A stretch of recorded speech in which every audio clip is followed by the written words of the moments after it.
তো hello everyone, welcome to my channel. আজকের যেটা মেইন আমি আলোচনা করব সেটা হচ্ছে তোমাদের এমটিএস এর প্রিভিয়াস ইয়ার কাট অফ নিয়ে। প্রিভিয়াস ইয়ার কাট অফটা এত ইম্পর্ট্যান্ট কেন হয়?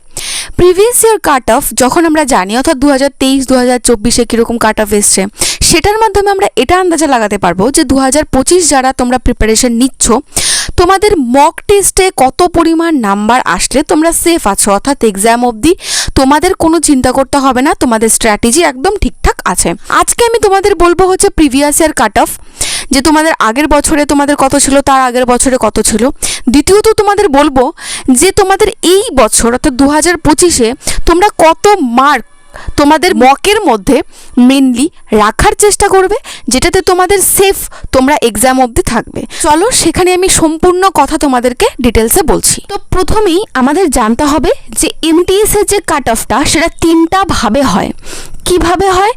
এক নাম্বার হচ্ছে তোমাদের যাদের বয়স 18 থেকে 25 বছর তাদের জন্য একটা কাট অফ হবে, যাদের বয়স 18 থেকে 27 বছর তাদের জন্য আরেকটা কাট অফ হয় এমটিএসে, ঠিক আছে।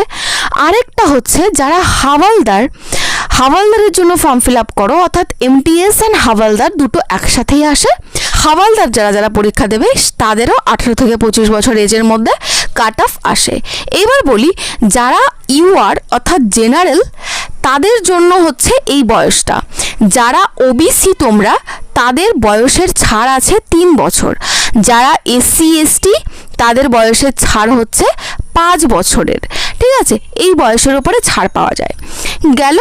এইবার দেখো তোমরা কিভাবে পাবে সম্পূর্ণ 2022, 23, 24 যতগুলো কাট অফ তোমরা চাও, এই যে তোমাদের দেখতে পাচ্ছ এই ওয়েবসাইটটায় তোমরা যাবে, এখানে তোমরা সমস্ত বছরের কাট অফ দেখতে পারবে। এবার দেখো এখানে আমি 2023 18 থেকে 25 বছরের কাট অফ আমি তোমাদের দেখাচ্ছি জাস্ট ডেমো হিসেবে, ঠিক আছে। দেখো 18 থেকে 25 কাট অফ 2023 অল ইন্ডিয়ায় কি কাট অফ গেছে? অল ইন্ডিয়ায় 147.77693। এবার বলবে নাম্বার কখনো পয়েন্টে হয়? 150-তে যদি কেউ পরীক্ষা দেয় সে ভুল করলে কত পাবে? যদি কেউ 140 পেতে পারে, 130 পেতে পারে, 35 পেতে পারে, 0.77 কখনো তো হয় না। এইটার কারণ হচ্ছে নর্মালাইজেশন। এটার কারণ নর্মালাইজেশনে কি হয়, মনে করো তোমার ইজি শিফট পড়েছে, তো তোমার থেকে যে হার্ড শিফট পড়বে তার কি হবে, নর্মালাইজেশনের নাম্বারটাকে বাড়িয়ে দেবে। তোমার মনে করো হার্ড শিফট পড়েছে, অন্য কারোর ইজি, তো তোমার যে শিফটটা সেই শিফটটা যারা পরীক্ষা দিয়েছে তাদেরকে নাম্বার বাড়িয়ে দেবে।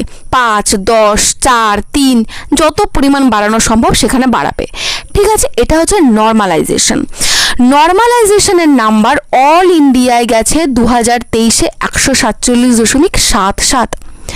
র স্কোর না, র আলাদা, অর্থাৎ সে কত পেলো ইংলিশ আর জিকে মিলে, আর ইংলিশ জিকে মিলে যত পেলো তার উপরে সে নর্মালাইজেশনে কত পেলো সেটা হচ্ছে নর্মালাইজেশন স্কোর, সেটা হচ্ছে 147.77 2023 18 থেকে 25-এর ক্যাটাগরি।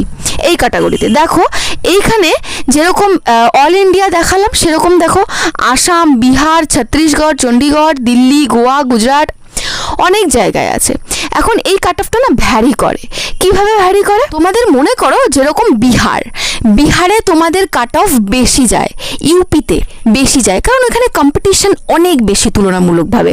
যেরকম গোয়া আছে, হ্যাঁ, এই মনে করো আন্দামান নিকোবর আছে, এইসব জায়গায় তো কম্পিটিশন খুবই কম। বিহার ইউপিতে কম্পিটিশন অনেক বেশি। কম্পিটিশন যত বেশি হবে কাট অফ তত বেশি যাবে। ওয়েস্ট বেঙ্গলেও সেম, কাট অফ বেশিই যায়, ইদানিং তো কাট অফ আরও বেশি যাচ্ছে। কাট অফ নির্ভর করে জনসংখ্যা ওই জায়গাটার। বিহার ইউপিতে বহু লোক, কম্পিটিশন বহু, তো সে কারণেও এখানে কাট অফ অবভিয়াসলি বেশি যাবে। তো এইবার এইটা গেল 2023 18-25। দেখো 2022-এর যেটা ছিল 18 থেকে 25 বছর অল ইন্ডিয়া যদি তুমি দেখো 141.23 নর্মালাইজেশনে, 2022-এ 141.9 আর 2023-এ তোমাদের অল ইন্ডিয়ায় 147.77, এই যে তোমাদের বললাম এই কেরিয়ার পাওয়ার এই ওয়েবসাইটটায় গিয়ে যদি তোমরা সার্চ করো সমস্ত কাট অফ তোমরা ক্লিয়ারলি পেয়ে যাবে। এখন প্রশ্ন হচ্ছে কাট অফ কিসের উপর নির্ভর করে? প্রথম কাট অফ নির্ভর করে স্টেটের উপরে। স্টেট অর্থাৎ তুমি যদি বিহারের ফর্ম ফিল আপ করো, অর্থাৎ বিহারকে রাখো 1 নম্বরে, তোমার কাট অফ কী পরিমাণ যেতে হবে তুমি নিজেই দেখো না। 2022-23 যে এক্সামটা হলো এখানে বিহারের কাট অফ গেছে 140, এখানে 2022-23 18-27 এজের গ্রুপে বিহারের কাট অফ গেছে 141, এরকম গেছে। 1 নম্বর হচ্ছে স্টেট, অর্থাৎ বিহারের ওপরে কম্পিটিশন বেশি, তো বিহারে বেশি পরিমাণে যাবে তোমাদের কাট অফ, এটা গেল 1 নম্বর। ইউপিতে বেশি যায়, এটা গেল। দ্বিতীয় যায় হচ্ছে ভ্যাকেন্সি, অর্থাৎ যদি তোমাদের ভ্যাকেন্সি বেশি থাকে তাহলে কাট অফ কম যাবে। যদি তোমাদের দেখা গেল ভ্যাকেন্সি একদমই কম, 2-3 হাজার মাত্র ভ্যাকেন্সি আসছে, 18-25, 18-27 আর হচ্ছে হাওয়ালদার, এই তিনটে মিলে দেখা গেল তোমাদের 2000 তোমাদের ভ্যাকেন্সি, তোমাদের স্বভাবতই তুমি যেখান থেকেই ফর্ম ফিল আপ করো কাট অফ তোমার প্রচুর হাই যাবে। দেখা গেল তোমাদের এই তিনটে মিলে তোমাদের টোটাল যে ভ্যাকেন্সি সেটা 12,000, তাহলে স্বভাবতই কি কাট অফ কি যাবে, কিছুটা কম যাবে। সো ভ্যাকেন্সির ওপরে তোমাদের অনেকটা নির্ভর করছে। আর কিসের ওপর নির্ভর করছে? কি পরিমাণ স্টুডেন্ট ফর্ম ফিল আপ করে এক্সাম দিতে যাচ্ছে। এবার দেখো তোমাদের এটা হচ্ছে এই বছর তো 2024-এর পরীক্ষাটা হলো, 2025-এ রেজাল্ট দিল, সেটার কাট অফ এটা আমি তোমাদের লিঙ্ক টেলিগ্রাম চ্যানেলে দিয়ে দেবো। টোটাল কাট অফ যা যা আছে সমস্তটা দেখো, এইখানটায় তোমাদের উল্লেখ করা আছে সমস্তটা। দেখো প্রত্যেকটা জায়গা 18 থেকে 25 বছর এজ গ্রুপের সমস্তটা আছে, আসামের স্টেটে কত গেছে, ইউআর কত গেছে, এসসি এসটি সমস্ত দেওয়া। এইটা হচ্ছে 2024 তোমাদের রিসেন্ট যে পরীক্ষা হলো সেই কাট অফটা। জানা দরকার যে তোমাদের সেকশন 1 আর সেকশন 2 মিলে যে পরীক্ষাটা হবে, কীরকম পরীক্ষা হবে? 1 নম্বর সেকশন 1-এ থাকবে ম্যাথ, 2 নম্বরে থাকবে রিজনিং, যেখানে 20টা কোশ্চেন থাকবে, দুটোতেই 20 কোশ্চেন, অর্থাৎ 60 থাকবে তোমাদের নাম্বার। সেশন 2-তে যেটা তোমাদের মেইন, এটা তো গেল কোয়ালিফাইং, বাট এইটা কি, এই নাম্বারটা তোমাদের সব থেকে important. General awareness and English, 25টা কোশ্চেন থাকবে জেনারেল অ্যাওয়ারনেস, 25টা কোশ্চেন থাকবে ইংলিশ, 75 করে তোমাদের থাকবে 150 নাম্বারের টোটাল পরীক্ষা হবে, 150 নাম্বারের হবে টোটাল পরীক্ষা। এইবার যেটা সব থেকে ইম্পর্ট্যান্ট কথা সেটা আমি যাই, সেটা হচ্ছে যে এইবার আমি মক টেস্টে কত রাখবো, আমার মক টেস্টে থাকবে কত। তোমার 150-তে পরীক্ষা হচ্ছে, অর্থাৎ কাট অফ হবে 150-তে, তোমার রাখতে হবে, যদি তুমি 125 মক টেস্টে রাখতে পারো তাহলে তুমি মেনে নাও যে তুমি পারফেক্ট রাস্তায় হাঁটছো। যদি তোমার 125 যদি তুমি টেক্সট বুকেই দাও, তুমি যেখান থেকেই মক দাও, তুমি যদি রাখতে পারো, দেন তুমি কি হবে, একদম কনফার্ম হবে একদম যে তুমি পারফেক্ট রাস্তায় আছো। তুমি এইভাবেই প্রিপারেশন নিতে থাকো। যদি তুমি বিগিনার হও, শুরুতে তো সেরকম আসবে না, তুমি ট্রাই করতে থাকো।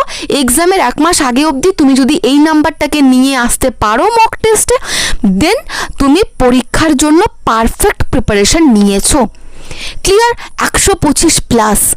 কম্পিটিশন প্রচুর হাই যায়, সিজিএল সিএইচএসএল এর থেকে বেশি টাফ যায় হচ্ছে এমটিএস, এটা হচ্ছে পরিষ্কার কথা। এখানে তো কারেন্ট অ্যাফেয়ার্স এরকম দেওয়া থাকে যে 2021-20 এরকম টাইপের দেখা গেছে কারেন্ট অ্যাফেয়ার্স দেওয়া, এত টাফ হয়। এবার এই পরীক্ষাকে তুমি যদি চাও যে তুমি এই পরীক্ষায় পাস করবে, দেন তোমাকে মকে রাখতে হবে 125+, যদি 2025 তুমি ক্র্যাক করতে চাও। এটা গেল মেন কথা। এইবার তোমাদের আমি যথাসম্ভব স্ট্র্যাটেজি প্রত্যেকটা আমি বলে দিয়েওছি যে তুমি ইংলিশ কিভাবে প্রিপেয়ার করবে, তুমি ম্যাথ রিজনিং কীভাবে প্রিপেয়ার করবে, তুমি জেনারেল অ্যাওয়ারনেস কীভাবে প্রিপেয়ার করবে, আমি প্রত্যেকটা স্ট্র্যাটেজি বলে দিয়েছি। এর পরবর্তীতেও যা যা লাগবে আমি সম্পূর্ণ বলে দেবো। আমি তোমাদের একটা কথা খুব বেশি পরিমাণে বলেছি, যেটা অন্যরা মানুক আর না মানুক আমি মানি, যে ইংলিশে তুমি যদি 25-এর 25টা অ্যান্সার করতে পারো, অর্থাৎ ইংলিশে যদি তুমি 75টা নামাতে পারো, যদি তুমি সক্ষম হও এটায়, তাহলে তুমি নিশ্চিন্ত হয়ে বসে থাকো যে তুমি এক্সাম ক্র্যাক করবে। জেনারেল অ্যাওয়ারনেসে সম্ভব না 75-এ 75 পাওয়া, এটা পসিবলই না। তুমি জেনারেল অ্যাওয়ারনেসে যতগুলোই অ্যান্সার করো, তুমি যদি এখানে 75-এর মধ্যে যদি 40টা অ্যান্সার করতে পারো, কিন্তু যদি তুমি ইংলিশে 75টাই অ্যান্সার করো, দেন তুমি একদম নিশ্চিন্ত থাকো। যদি তুমি জেনারেল অ্যাওয়ারনেসে 50+ অ্যান্সার করো, দেন তুমি এখানে কি ইংলিশের মধ্যে 70+ অ্যান্সার করে নিলে, কোনো সমস্যা নেই। কিন্তু তোমাকে কি করতে হবে দেন, জেনারেল অ্যাওয়ারনেসে 50 রাখতে হবে, 50-70 এই নাম্বারকে রাখতে হবে। আমি ইংলিশের ওপরে তোমাদের বরাবরই বলেছি বেশি জোর দেবে, কারণ ইংলিশের ওপরে 75 পাওয়া যায়, পেয়েছে, অনেকে পায়। কারণ ইংলিশের কোশ্চেন আর জেনারেল অ্যাওয়ারনেসের কোশ্চেনের আকাশ পাতাল তফাৎ থাকে। জেনারেল অ্যাওয়ারনেসে একটা হিউজ পরিমাণ তোমাদের সিলেবাস কোত্থেকে কোশ্চেন হবে, কীরকম কোশ্চেন হবে কোনো আন্দাজে নেই, সেখান থেকে ইচ্ছা তুলে দিতে পারে জেনারেল অ্যাওয়ারনেসে। বাট ইংলিশে যদি তোমরা সিনসিয়ারলি পড়াশুনো করো, যদি তোমরা পারফেক্ট, আমি তোমাদের ভোকাবুলারির জন্য বেস্ট একটা স্ট্র্যাটেজি বলে দিয়েছি, যেখানে তোমরা টোটাল ব্ল্যাক বুককে কমপ্লিট করতে পারবে। টোটাল স্ট্র্যাটেজি আমি বলে দিয়েছি ভোকাবুলারি। নেক্সট আমি তোমাদের গ্রামারের ওপরে একটা স্ট্র্যাটেজি বলবো, যেখানে তোমরা গ্রামার টোটাল ক্লিয়ার করতে পারবে।